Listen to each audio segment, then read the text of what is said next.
Hello everyone and welcome to this Fertility Network UK webinar. I'm Kate from Fertility Network and tonight we've got a fantastic panel for you. Raj Mathur is the Chair of the British Fertility Society. Clare Ettinghausen is the Director of Strategy and Corporate Affairs for the HFEA. Kirstie Campbell is the Unit Head of Maternal and Infant Health for the Scottish Government.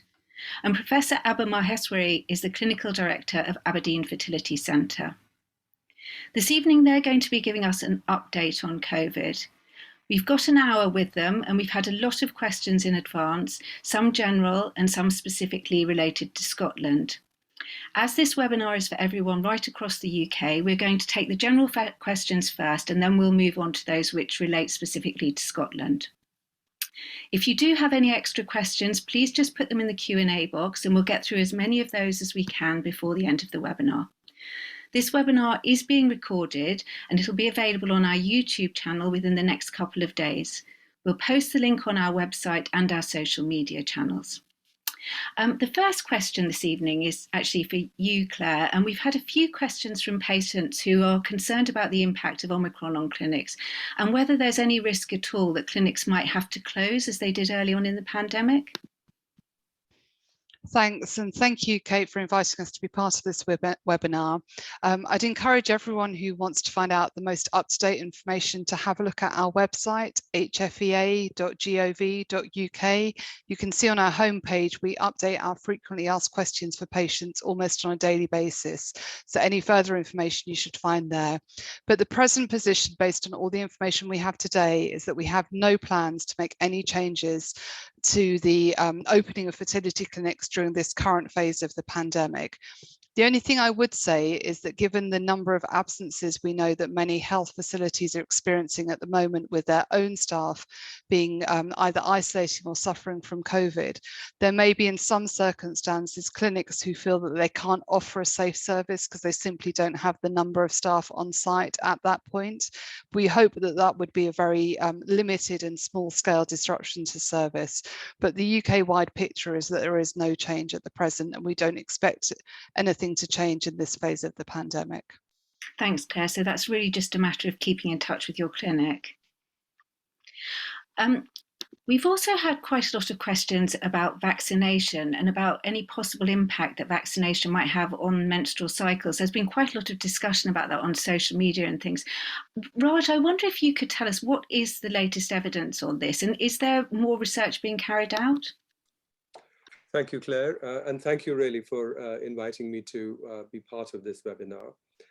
So you're right, there is concern about the effect of the vaccine on menstrual cycles, and it started with something that patients themselves observed.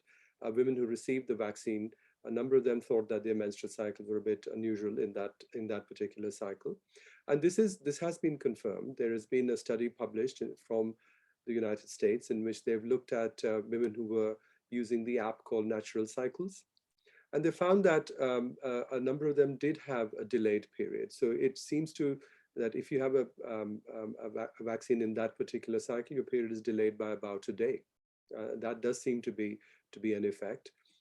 We don't think it's of any consequence for your fertility, and it's almost certainly a temporary thing which goes back to normality. The other thing I would say is that actually, menstrual cycles are a bit variable, and most women will tell you that if they closely look at their cycles, there is the potential for the odd bit of irregularity in almost any person. And from that point of view, it's still not completely certain whether this is the vaccine or just one of those things that happens. We do know that it doesn't have any fertility implications or any long-term implications, however. Raj, is there ongoing research into that, which was the other bit of the question? I mean, some people are concerned if they've got conditions like perhaps endometriosis or something like that, that maybe more needs to be looked at into that. I mean, is there ongoing research looking at the impact on menstrual cycles? So there are a number of people who are continuing to look at fertility outcomes, which is what I'm most interested in. And I think there are separately people looking at postmenopausal women and so on. So more information will become available in times to come. Yeah. And another question, I'm afraid, for you, Raj, here, which is around the fact that I think one thing that a lot of people have said to us is that they've been really confused by the fact that the advice given by professionals seems to have changed. And so people who at the start were told not to have the vaccine, very specifically not to have the vaccine if they were planning a baby in the next few months. So lots of people followed that advice. And they were also told that at the start that if you got COVID in pregnancy, it wasn't likely to be serious. So I think for those people who followed that advice and now find themselves sometimes in a difficult situation, I wonder if you could tell us, why does it seem that you keep changing what you're telling people to do? It is absolutely true. So when the pandemic started, at that time we had no real information about how severe COVID would be for a pregnant woman. And initially we thought that it wasn't that big a deal. We did know, and that is still true, that pregnant women are no more likely to catch COVID than those who are not pregnant. And that is still the case. What has happened though is that over the last several months, lots of data has accumulated from the UK, from the USA and other countries, which shows that COVID in pregnancy is definitely worse news than COVID in a non-pregnant situation. And I'm afraid that simply was something we just didn't know at the start because we just didn't have the knowledge. In fact, if I look back on my old social media posts, they were quite reassuring. You know, if you catch COVID in pregnancy, we think it's okay. And I think now we know that it isn't. We know now that if you catch COVID in pregnancy, you're more likely to need intensive care. We know that your baby is more likely to be affected by preterm birth and unfortunately a higher risk of stillbirth. And there have also been maternal deaths in unvaccinated women from catching COVID in pregnancy. So that element of our knowledge has changed. The second part of that question really is about COVID vaccine.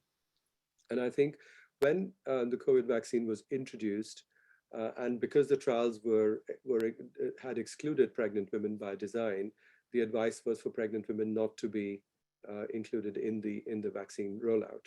And it's a very different environment now to what was then. Over the months, first starting with the United States, where the Centers for Disease Control started allowing vaccines in pregnancy and also keeping very good records where patients themselves were reporting their outcomes. We know now that COVID vaccine is effective in pregnancy. In other words, it works just as well in a pregnant woman as it does in a non-pregnant woman. And a pregnant woman who's fully vaccinated is much, much, much less likely to be severely affected and a baby to be severely affected than one who is not vaccinated. So we know that it works. We also know now that it is most likely safe. So we've got very good evidence on miscarriage risks. We know that the risk of miscarriage is not increased by vaccination during pregnancy. And the risk of other later pregnancy problems and birth weights are not affected by vaccination later on in pregnancy. So this was information that we just didn't have at the start. Now, if you ask me, I think that at some level, researchers and people who regulate research do need to have a rethink about this, because we've just seen a situation where pregnant women were deliberately excluded from the trials. And that may have been done with the right intentions, but it has had a really bad impact on the health of pregnant women and women wanting to be pregnant. And I think going forward, if we're ever in a similar situation, I think people will look at researching these things on pregnant women in a very safe and controlled way, look at them differently. And I hope that we will never be in a situation like this again. So what I will say is that for one reason or another, initially the data weren't there, but now, several months, a couple of years into the pandemic, we do know now much more about this, and that's why our advice has also changed. There's just a little follow-up question that it might be useful to answer at the moment, which is whether fever associated with vaccine side effects is detrimental to pregnancy. I mean, is that a risk, having a vaccine when you're pregnant? So obviously you don't court fever, but it's all it's in the balance of, you know, you've got to weigh everything up in balance, and a small proportion of people do get a higher temperature following vaccination. And that's to be expected, but it hasn't been associated with any adverse consequences. So. Thanks. Abha, a question for you now from someone who says they haven't had their booster yet and they're hoping to start IVF in a few months. How long a gap do they need to leave between the booster and actually starting their treatment? So I have to say, British Fertility Society have done an absolutely excellent leaflet about the frequently asked question for COVID vaccine and fertility treatment, and very clearly mentions that any vaccine, you can start the treatment after the vaccine. The only thing you have to be aware about is that after vaccine, as Raj just mentioned, that you can have some side effects. Not everybody gets it, but some people have it. You can have fever, you can feel ill, a headache, and other things. And it then becomes very difficult to find out whether these are the reaction of vaccine or whether this is you're getting infection. So, and then you'll have to take the test and isolate. So you might not be able to come for monitoring to hospital. So usually we say that about 7 to 10 days, but that's just to cover the side effects. But there's no reason why you can't start the treatment immediately. As soon as you get the vaccination, you can start the treatment immediately. Great. So that's actually not a long wait at all. Thank you. Absolutely not a long way at all. We have another question now, Raj, from someone who caught COVID at Christmas and they wanted to know when they can resume treatment. And they were asking whether the rules on this are different for every clinic or whether there's some central guidance from the HFEA or from you at the BFS. And they are also asking whether it's the same if you're having a frozen embryo transfer instead of a fresh cycle.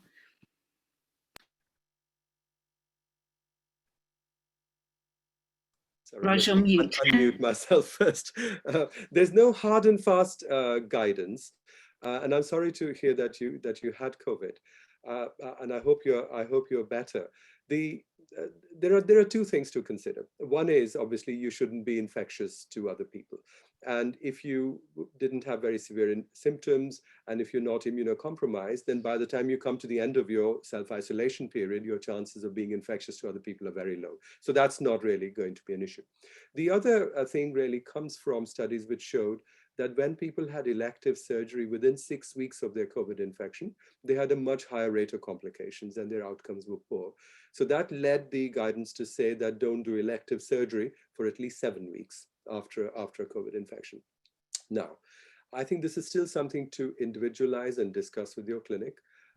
My personal view is that if you were having an egg collection under local anesthetic or mild sedation, then your clinic might be happy to treat you before the 7 weeks. But we don't have a hard and fast rule about it. It is something that I would discuss with them.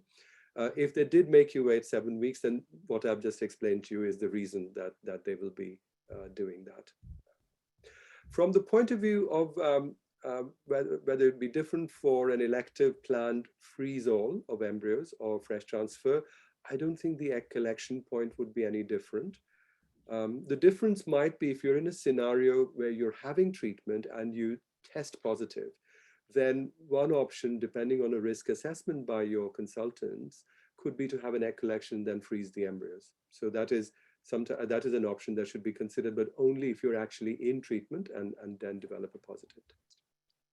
Thanks. I'm afraid I have one more, which is very specifically for you, Raj, which is about Manchester, which is following the recent announcement from the Greater Manchester Combined Authority regarding pausing non-urgent surgeries and appointments. Will fertility appointments and treatments be paused? But I think that probably that could be generalised to other parts of the country as well. But with Manchester specifically, what's the situation and are you likely to see pauses elsewhere? So in Manchester, we have not been asked to pause fertility consultations, and actually we have not been asked to pause fertility treatments either. So that is one difference between this time and previously. And I think partly that is because we are now realizing that the effects of delay for patients like yourselves is huge. And we end up causing problems in all sorts of ways. So far we have not been asked to pause fertility treatments or consultations. I will say that in general, consultations across the board are still continuing in all our gynecology service in Manchester, but elective surgery has been paused. So my theatre list for this Friday has been stopped because there aren't enough staff because they've been redeployed to other COVID duties. And that might have a knock-on effect because there might be some patients who are on my list for Friday who now cannot start their IVF in time for that reason. But as soon as that's done, they should be able to come back in. And the IVF itself, we are not pausing. I think, as Claire mentioned, at the moment, we are not looking at a widespread pause in fertility treatment. Thank you. That's very reassuring. Claire, we have a question for you now from someone who is about to start their injections next week, and they've read through their clinic's COVID policy, but they feel it's becoming outdated given the new transmissible variant, which is milder, and the fact that they've actually had their double vaccination and their booster jab. And so they're asking, where do they stand in terms of the latest advice and their rights about things like isolating and stuff? It's a really difficult question because, I mean, as we all know, the guidance seems to be changing almost daily, depending where you live in the UK and what your kind of employment is. It's different for healthcare workers than it is for non-healthcare workers or other essential workers. I think the best advice I could give is to speak to the clinic directly, because they may also be reviewing their policies in light of what we now know about the transmissibility of this variant, and depending on, you know, whether you've had COVID and your vaccination status and that sort of thing. So I think the best thing to do is to speak to your clinic individually and find out what their current policy is, because I think things are so changeable at the moment. Thanks, that's really useful. Another question for you, Raj, from someone who's starting IVF with their husband shortly, and has read an article about COVID and sperm quality. So had a question around shielding and isolation into the run-up to treatment, and was asking whether it might be better if their husband worked from home until after the egg collection, just to ensure there's no risk of potentially catching COVID in the office and it having an adverse effect on sperm quality before egg retrieval and fertilization. I just wonder, what is your advice about that, about COVID and sperm quality and men isolating? So I think if you can isolate, then I think that is what we call a counsel of perfection. I'm conscious that many, possibly most of our patients are not able to isolate. People have jobs to go to, they have lives to live. Please take what precautions you can in terms of mask wearing and maintaining social distancing and so on. If you can isolate, yes, by all means do. But I don't think we can say that as a general advice for all our patients, because it is very, very hard for patients to do that. We did start off saying that in Manchester, but we also found that some of our patients tested positive despite the advice, which just shows that it's very, very sometimes very unrealistic for people to be able to isolate in that way. I think what that question raises is quite an important point. Sometimes when we advise couples to take precautions, like a lot of things in fertility, that seems to go through only to the woman. But, you know, if your partner brings the virus home and you catch it, despite your best precautions, so really it applies to the couple to make sure you follow what precautions you realistically can follow. Thanks, Raj. Claire, we've got a question for you now, which is around the cost of clinic COVID tests. Someone saying that at their clinic, they insist that you do a PCR on day 6 before egg collection, but you don't have to isolate after that. And they're charging £150 for a PCR test. The person says, are there any plans in any way to regulate this, as they feel it's A, pointless if they're not being asked to isolate, and B, a money-making scheme for the clinic? Unfortunately, the HFEA doesn't have any powers about what clinics can charge for anything, whether it's PCR tests or any other. What we have said to clinics at the outset of the pandemic is that any extra testing or PPE equipment should be a reasonable charge. And I do know that you can get PCR tests, you know, just by a quick internet search for much less than that amount. If there is a particular concern with a clinic, I would encourage the person to email us at inquiries@hfea.gov.uk, and we can follow up and find out a bit more about what's going and perhaps take that complaint to the individual clinic. But I'd need to know a bit more about that, if that's okay. Thanks, Claire. So the advice is to get in touch with you if they think they're being charged too much. Another question for Raj from someone who wanted to ask about treatment for NK cells. They're going through a frozen IVF cycle later this month and will be taking steroids and intralipids. They've had all their COVID jabs and the booster, but have been advised that the drugs will suppress their immune system, and wanted to know if the effects of these drugs will be long lasting or will they be temporary just while they're on the medication? This is a slightly difficult one for me. Because I don't know the particulars of your case. What I will say is that professional organizations generally don't recommend the use of empirical treatment directed towards NK cells and so on. But you're right, if you are receiving this treatment, it does have an immunosuppressive effect. The duration of the effect probably depends on the exact type of treatment you're on.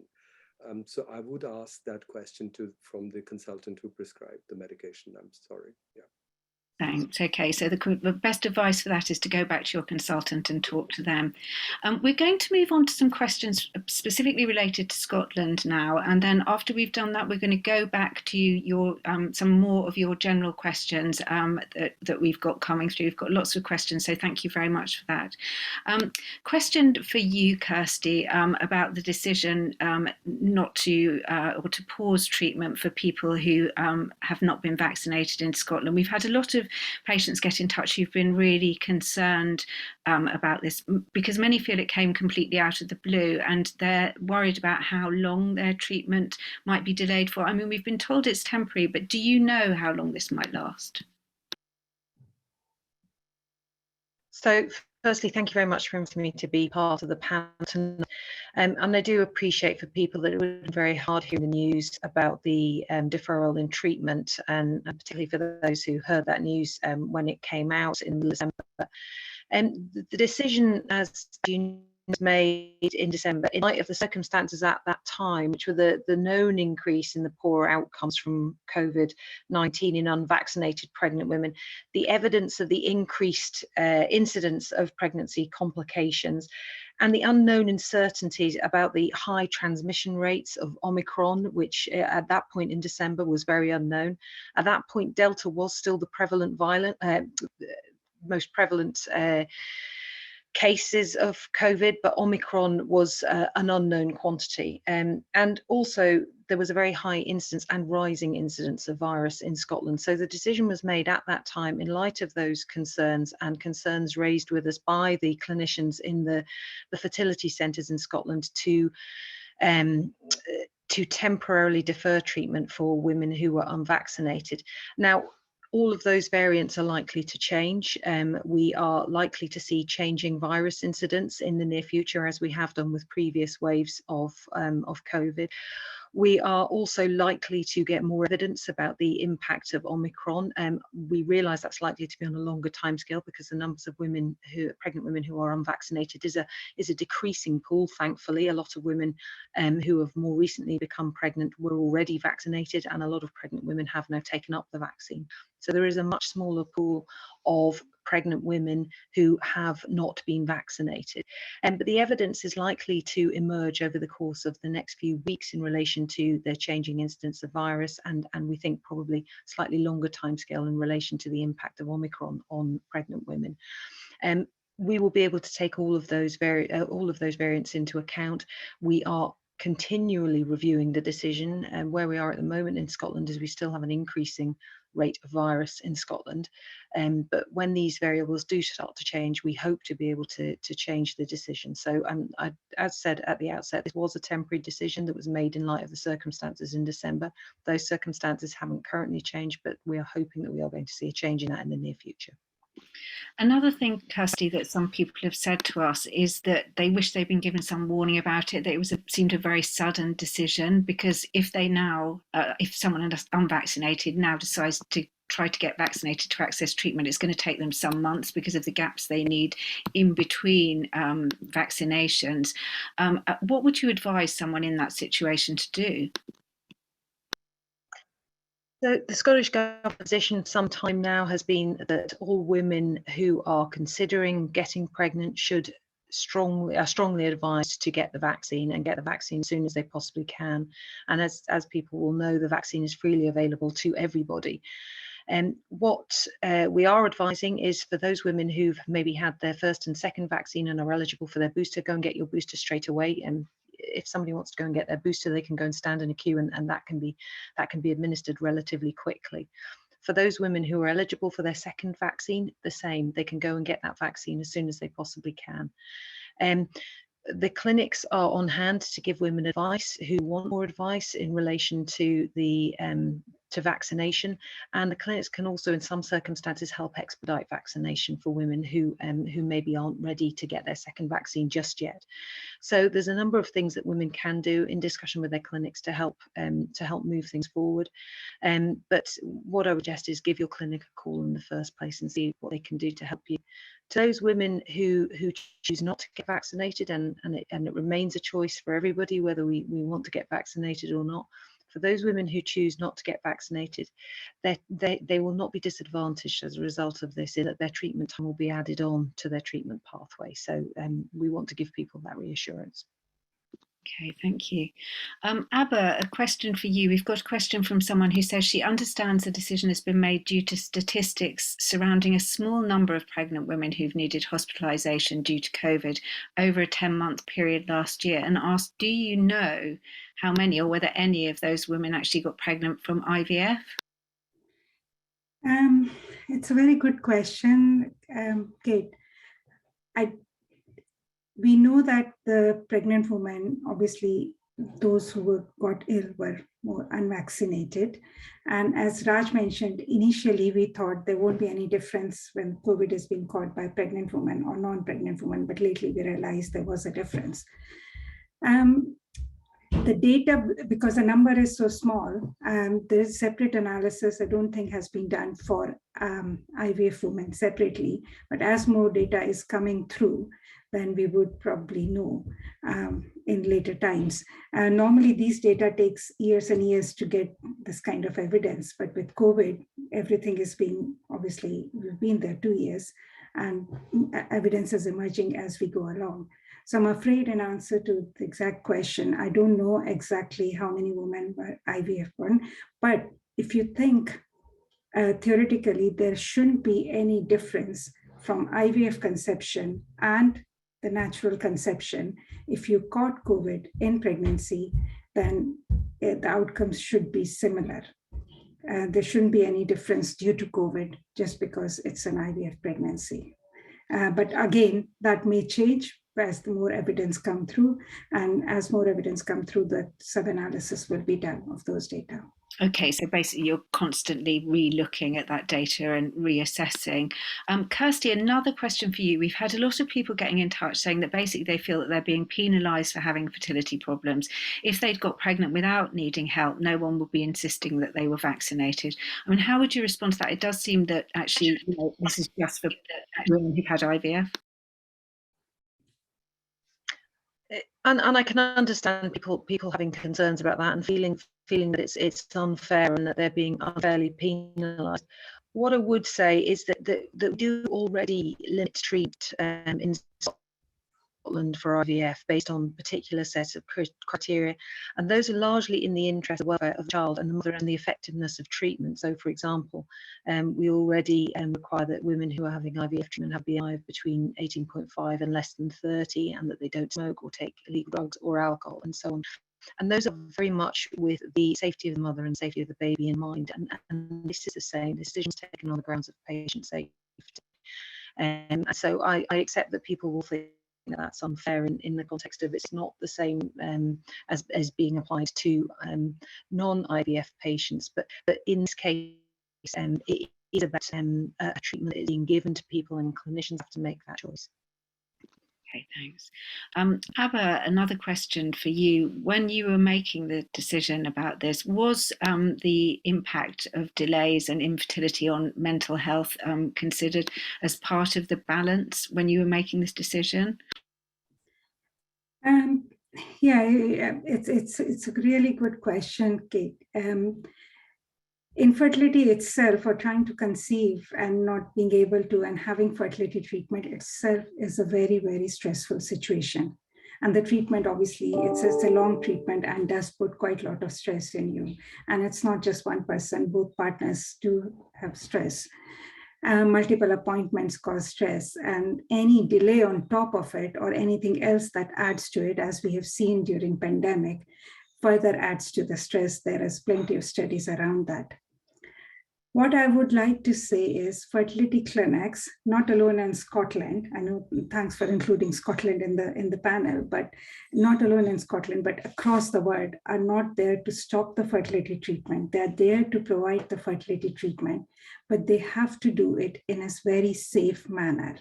And as Kirstie mentioned, the reason behind this deferral was that we were so uncertain about the situation.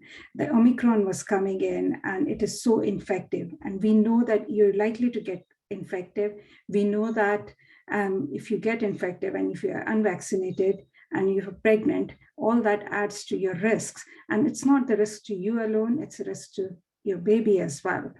And the whole point of fertility treatment is not just to get a positive pregnancy test or to provide treatment. We want to create healthy families. Healthy mother and a healthy baby is the outcome we are all looking at. So we always do preconception optimization. But in order to reduce the stress, and I sincerely apologize for the stress caused, but in order to reduce the stress, what we are doing is there's availability of counselors that everybody has been offered. Our nursing team and admin team are speaking to everybody who has been deferred. Everybody who has been deferred, we've got the list who are going to be contacted as soon as they've had their vaccination. They've been asked to contact back and they will be having treatment straight away. And I've already advised that you don't need to wait after vaccine. So they will be advised. And as Kirstie mentioned that normally the gap between two doses is about 8 weeks, but we are liaising with the vaccinators should women wish to have vaccine at 4 weeks. And each case has been discussed on individual basis so that the delay is minimized. So we are doing everything from our side to minimize any further delay. We are not here to delay the treatment. We want the treatment to be done. And we are aware that it's a time-sensitive treatment as well. And along that, we don't want to add the stress at all. It's also, we are also talking to patients ourselves to advise them and advise them of any concerns if they have to alleviate their concerns. So we are doing everything what we can, but if there's anything more that can be done, we'd be happy to know. Also, I would like to, on positive note, advise that most of the patients we rang up, they have been vaccinated. And those who weren't vaccinated, they immediately booked their appointment, and appointment availability is there. So they booked the appointment and very quickly got the second dose. There were very, very few who didn't have both doses. They were only waiting for booster. So as soon as they got their booster, the treatment doesn't need to get delayed at all. So all those things taken in consideration, but I sincerely apologize to anybody who's been affected and any distress caused. But it's all been done in good intention for the safety of mother, for the safety of baby, and for your safety. You mentioned Omicron there, and Kirstie, I wanted to come back to you about that because someone has asked if the data used behind this is from before Omicron was around, which has proved to be less serious than previous variants. Why is it only now being compulsory to be fully vaccinated? So at the point this decision was made in December, Omicron was not the primary variant of Delta at the time. Delta has most certainly proved to be very problematic for unvaccinated pregnant women. So those are the circumstances at the time the decision was made. Omicron has very quickly accelerated into the primary position in terms of variants in Scotland. And I think that the challenge we have at the moment is, albeit we are seeing early emerging hopeful evidence that Omicron is less serious. We need to see the same for pregnant women, and it's going to take a while because the numbers of unvaccinated pregnant women are fortunately much smaller than they were during the high prevalence of the Delta variant. But we do need to see some of that data to know for sure that Omicron is not having a detrimental effect on unvaccinated pregnant women. And I don't think we're seeing enough evidence yet that is the case. That is going to be slightly longer in development because the pool of unvaccinated pregnant women who are catching Omicron and becoming seriously ill is going to be smaller because there are far fewer unvaccinated pregnant women around, and that is a really good thing. But it does mean it might be slightly longer to really understand what the impact of Omicron is. And we're not just talking about evidence in the UK, of course. There is global evidence. Omicron is not restricted to Scotland. Omicron is around the world. So we will start to see some of that evidence coming through, hopefully, in the not too distant future. Okay, thanks. Claire, a question. Is it possible that England, Wales and Northern Ireland might follow Scotland on this for unvaccinated women, do you think? I think as far as England's concerned, we don't expect there to be any changes on an England-wide basis. I think the situation in Scotland is quite specific as there are 4 NHS clinics in Scotland and there is a larger percentage of NHS funded patients than there are in other parts of the UK. The only situation where I could foresee a change being made is if a CCG who funds NHS services in England made a decision on the same lines that was being outlined in accordance to kind of a BMI or a non-smoker. But we don't expect that to happen. We've had reassurances as far as we can gather that there is no move to make any such decision in England whatsoever. Although, as people would have seen in the media today, there is a kind of widespread government campaign to encourage both people who are thinking about pregnancy, either through IVF or otherwise, or who are pregnant to be vaccinated, and we have been encouraging people to do the same. In Northern Ireland and in Wales, again, we don't expect a decision to be made. We haven't heard anything that there will be any similar decision. It is outside of what we can say is okay or not okay, but we would hope that the patients in Scotland are able to access treatment as soon as possible. Okay, Claire, I'm going to ask you something that's not strictly within the HFEA's remit, but which you may be able to answer, which is someone's asked whether there's any consideration being given to extending the age of eligibility for publicly funded IVF, given the severe delays in even getting on the waiting list. And we know when we did our survey that a lot of people were getting delayed further down the line before they ever got to referral to a clinic. Someone here who says they were referred in March 2020 and still not been out on the waiting list, which is in itself longer than it was pre-pandemic. I mean, do you think there would be any moves on that at all, on extending the age eligibility? So nationally, there unfortunately isn't a national policy. It does depend where you live in the country. And I'll let Kirstie and Abha answer the situation in Scotland. In England, CCGs go with the recommendation from the NICE guidelines. What we do know, when fertility treatment was paused at the early part of the pandemic between the middle of April and about the end of May 2020, some people had significant birthdays in that time, which meant they fell outside of the CCG criteria. We haven't heard of any CCGs who did not allow that patient to go back in and have treatment. So there were some concerns that CCGs would make that decision, but when they were approached either by the clinic or the patient, they all extended their guideline for that individual patient, if you like. So again, if anyone has an individual situation, they should bring that up with the clinic in the first case, and happy for them to come to us and we can look into it, but it wouldn't be on a national level in England. I don't know in Scotland, as Kirstie and Abha said, that if people are delayed at this point, then they will have those months, if you like, added back to them when they start treatment. Raj, did you want to come in on that too? Thank you. I just wanted to support what Claire has said, and so in the British Fertility Society guidance, we have asked commissioners to be sensitive to this, to acknowledge that the pandemic has caused severe delays, and our clinicians are empowered to raise this with the commissioners. In my personal experience in Greater Manchester, we've had cases we do what is called an individual funding request, which goes to the CCG. And in general, they've been quite realistic and sympathetic in dealing with these requests. So I would say, please take it up with your consultant, and you can encourage them that others have had success. Okay, thanks. Abha, a question that maybe I'll put to you from someone who's going to be doing IVF next month and says they're getting conflicting advice about the booster. Some people saying that it can have a negative impact on implantation. Is that true at all, Abha, or what would the situation be? What would your advice be? No, I mean, we know that vaccine, COVID vaccine is safe.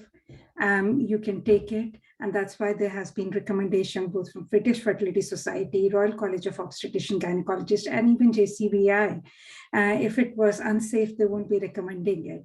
And they're all recommending it that if you're trying for pregnancy, take the vaccine, and that does include booster. And we know that booster does protect against Omicron. So I think there is no data to say that it is unsafe or reduces any IVF success rate or implantation rate. There is absolutely no data so far to suggest that. So I would strongly urge everybody who is trying for pregnancy, whether it's through fertility treatment, and it's not just IVF, any fertility treatment, and or trying for pregnancy naturally, please do go and get the vaccine. Raj, one for you here. Someone asking whether there's anything known about what impact having COVID just before or during IVF treatment or just before frozen embryo transfer might be. That's with someone who's had 3 vaccines and had COVID. Does COVID have an impact on treatment if you get it close to treatment? So we don't know for sure. I think if you catch COVID in pregnancy, yep, that is bad. I think the precautionary principle very much applies. And somebody who's got an active viral infection, to put an embryo into that person is an experiment. I think ideally best avoided. You've got to use some level of common sense in these things. We don't have 100% scientific information. So I think it's best to kind of delay it by a little bit, but delay by how long? I genuinely don't know the answer to that. As we discussed before, at least until you're not infectious. So after you're out of your isolation period. And in some places, as long as 7 weeks if you're undergoing an egg collection under anesthetic. But in other cases, it could well be less than that. It would be a matter of discussion and risk assessment. We've got another question that kind of follows on from that, which is what if someone catches COVID in the middle of cycle, and do they have a transfer? What happens if someone gets it before their transfer day? So this is a difficult situation. I would recommend, and in fact the guidance would recommend, either cancelling that cycle or an egg collection and freezing the embryos and not transferring an embryo into an active COVID positive situation. And this judgment can be made by the fertility doctors, perhaps involving the anesthetist. They would take into account your own risk profile, whether you're symptomatic, do you have any other risk factors, are you on immunosuppressants, and so on. But I think I would say if you catch COVID during, say, the stimulation phase, you should not have an embryo back in that cycle. Thanks. Abha, a question for you from someone who's recently had a positive COVID infection and so says that they now have natural immunity to COVID. So why do they need to be vaccinated to resume their treatment if they already have immunity? So I'm sorry to hear that you've had the COVID, but glad to hear that you have recovered. The COVID, the various variants are coming, new variants are coming. We don't know whether previous infection provides immunity, and we have seen a number of cases where reinfection has happened. So I would strongly still recommend that we should have the vaccine as recommended by all the regulatory bodies and advisory bodies and professional bodies.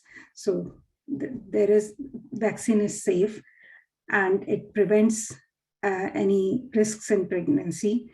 And we know that pregnant women are at high risk if they catch COVID. Even if it's a milder variant, we will get the data as we go further. A question for you, Raj. Someone asking, would it be recommended to self-isolate during IVF treatment, especially when working in a job with higher risk of getting COVID, such as a teacher or doctor? And could the person ask their clinic to provide a letter suggesting that? Is that something that clinics can do?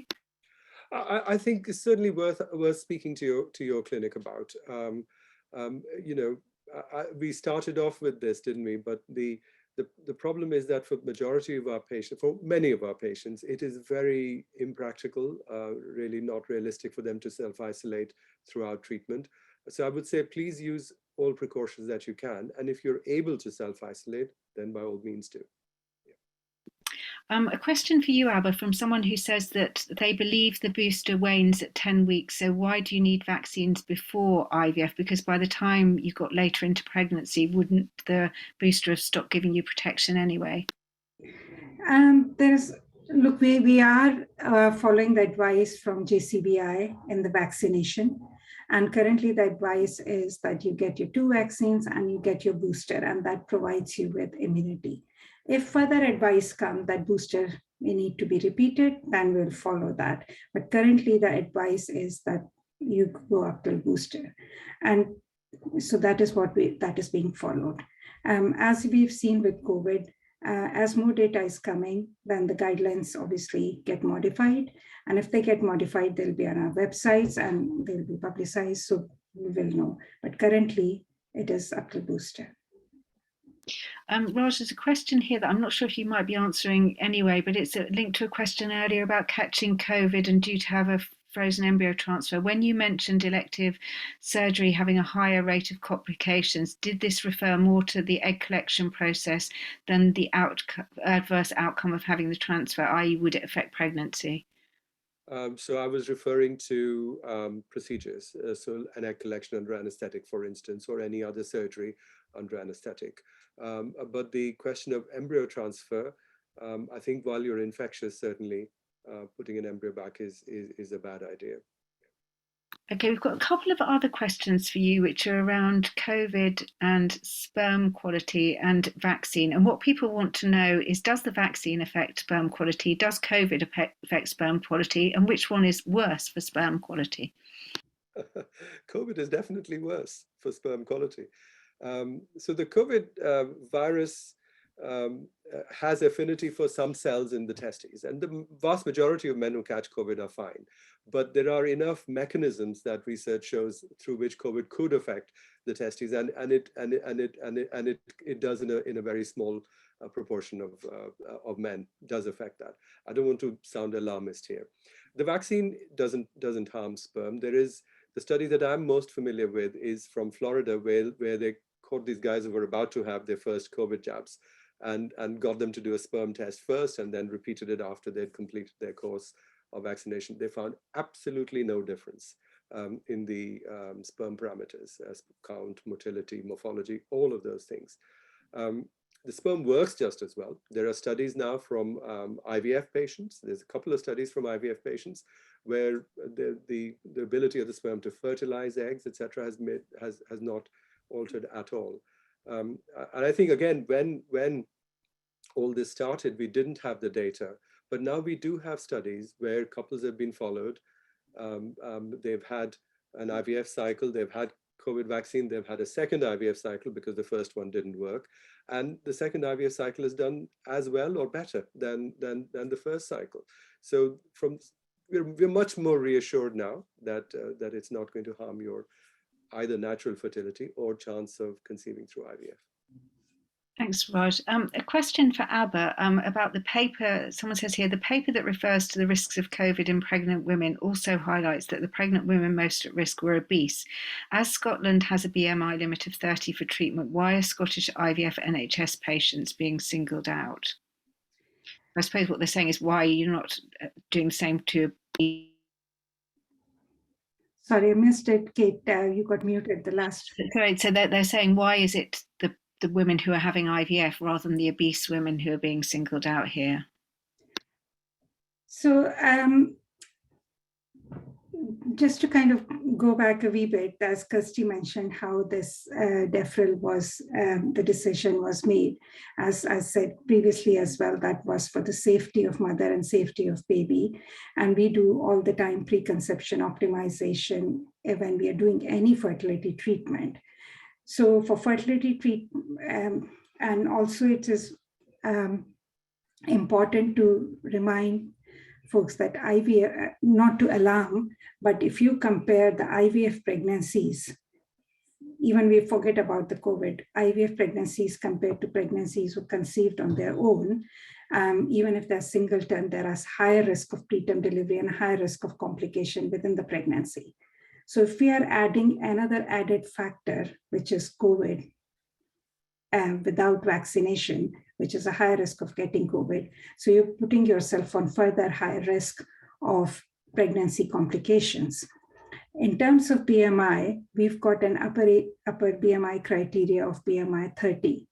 So whether all the clinics, whether they are self-funded patients or whether they're NHS-funded patients, as long as they are in NHS clinic, they are treated exactly the same way for COVID vaccine rule. So it's not that that self-funded patient can go ahead and have their treatment without vaccine. Currently, the deferral applies to all of them. Hopefully that answers your question. Okay, thanks. Raj, is there any risk involved in getting the second vaccine at 4 weeks rather than at 8 weeks? I don't think I can answer that question because I'm not a vaccine expert, but to the best of my knowledge, there isn't. I would be interested, actually, perhaps Kirstie and Abha might be able to answer, because I think they're going to be able to liaise with the vaccination service in Scotland and reduce the interval for some patients. So I would want to hear them, what their opinion is. Abha? So the manufacturer guidelines, when you, if you remember, when initially Pfizer vaccine, for example, came in, you could have given them between 3 and 4 weeks as second dose. And some other countries like US, they were being given at 4 weeks. Initially, the interval between the two doses when the vaccination started was 12 weeks, but then it was dropped down to 8 weeks.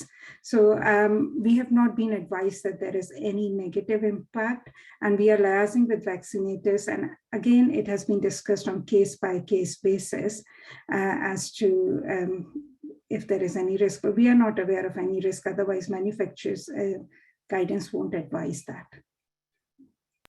Thanks. Claire, I'll ask you this one, and we may need to move over to Raj afterwards. It's about the restrictions about partners being able to accompany women for treatment at the clinic, so for things like embryo transfers.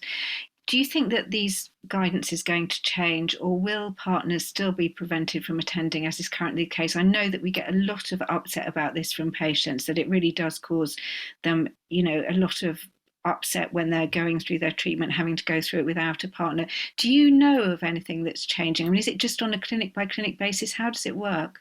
Yeah, of course, it's completely understandable how distressing that would be. It is on a clinic by clinic basis. There is no national guidance, certainly not from the HFEA, about partners attending appointments. And it is slightly dependent on the clinic itself, in terms of the layout, how much space there is, and also, the changes more recently on things like social distancing requirements. So it is very much on a clinic by clinic basis. We do know there are a lot of clinics now who are seeing patients virtually as far as possible, and then for the in-person appointments, they are having partners attend with the patient. I would encourage you to speak to your clinic to find out if that is possible, because there certainly isn't a national policy that isn't allowed. And in more widespread kind of hospital policy, more generally, we've seen the RCOG have given some very clear guidance that at all stages in maternity services, pregnant women should be accompanied by a partner of their choice. So we would encourage clinics as far as possible to extend that as well to fertility services. Thanks. Kirstie, there's one for you here, which is from someone saying, if a woman doesn't want to be vaccinated and has made that decision, when the decision gets reviewed in Scotland, is it guaranteed that they won't be discriminated against and will be able to continue to receive treatment?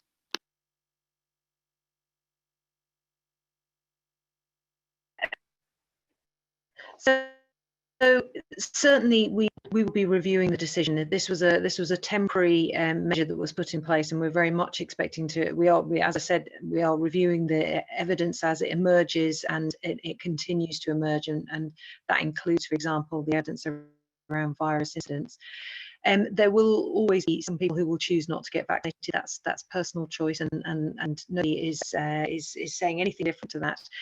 The expectation is that when we decision, that will either be to continue with a temporary halt for longer, and that will be in light of ongoing uncertainties about the effects of Omicron, about continuing high virus incidence, and about the continued evidence of the negative impact on pregnant women who are unvaccinated and who catch COVID. If the decision is reversed, then we'll be returning to the position we were at earlier in December and certainly all of last year, where unvaccinated women are fully able to participate, to take part in IVF and other fertility treatments. So, that is very much what we're expecting. It will either be a continuation or it will be a return to the position earlier in December. Okay, Abha, one for you here, which is an interesting one. In Scotland, do both male and female partners need to be fully vaccinated if having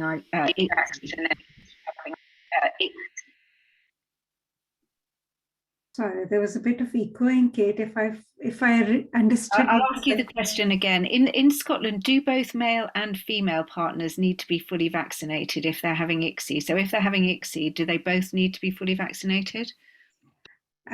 Irrespective of the treatment, I think government advice is, and all the recommendations is, that everybody should be vaccinated. It doesn't matter whether you are having IVF or ICSI, but current deferral is due to the risks with the pregnancy. So we are not deferring if partner is not vaccinated. However, we are strongly encouraging that everybody should be vaccinated.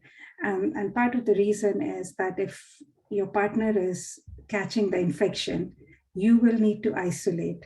Then how will you come for the monitoring scans? I mean, it takes a lot. As I say, fertility treatment, fertility is itself a stressful situation. Treatment is stressful. On added stress will be you need to isolate, can't come for the treatment after taking the injection, can't come for monitoring scans. So it's to prevent all those as well. So we would encourage everybody to get vaccinated. Although, as I mentioned, the deferral is only if the person who's going to be pregnant is not vaccinated. Thanks. And I think we've probably got time for one final question, which I'll ask you, Raj, which is from someone who's had treatment in Prague, who says that the clinic there said not to get the booster in the month before IVF and until 3 months of pregnancy. This is different to the rules in the UK and Ireland, which are just to vaccinate. They claim the trials weren't controlled, so how do we know it's safe? What would your answer be to that? It's not just different to what the Royal College in the UK and the HSE in Ireland say. It is also different to what most of the professional bodies across the world say. So I would be interested to know where they are coming up with advice that leaves you at risk of COVID for 4 months around the time of your treatment. So I would really turn that around. There is now a lot of data on the safety of the vaccine in people trying to conceive and in the first trimester of pregnancy. The COVID vaccine is safe. COVID is not safe. That is really as simple as I can make it. And for a clinic to be asking you to avoid a protective treatment for a 4-month period, I would ask them where they base that on. Okay, thanks. Claire, you wanted to add something there. I would only add that when vaccines were first rolled out and considered safe for those undergoing fertility treatment or pregnant women, we had a series of inquiries from people who were having treatment in Prague. Obviously, we only regulate UK licensed clinics, but just to reiterate what Raj said, the advice from these particular clinics in Prague went against everything that is published and known about the vaccine in the UK.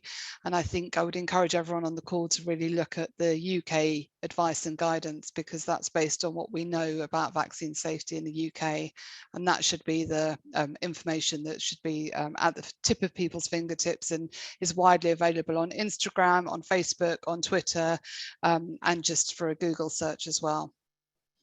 Thanks, Claire. I think that's really a useful point to end on. I'm afraid we have run out of time. We've managed to answer a lot of questions. I know we haven't answered every single one that you've put forward, but I think we have answered the majority of them. So I wanted to thank Claire, thank Raj, Kirstie and Abha for joining us this evening. And thank you to all of you for being with us, and thanks for all your questions. I just wanted to remind you that you'll be able to find the recording of this webinar on our YouTube channel, which you can access through the webinars page on our website.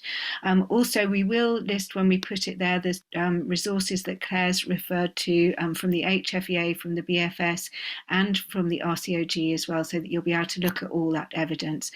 Finally, just don't forget the Fertility Network UK is your charity. Our services are all free. Please don't hesitate to get in touch with us if you need support, and you can find out more about all that we have to offer on our website. So thank you all very much for joining us this evening, and a good evening.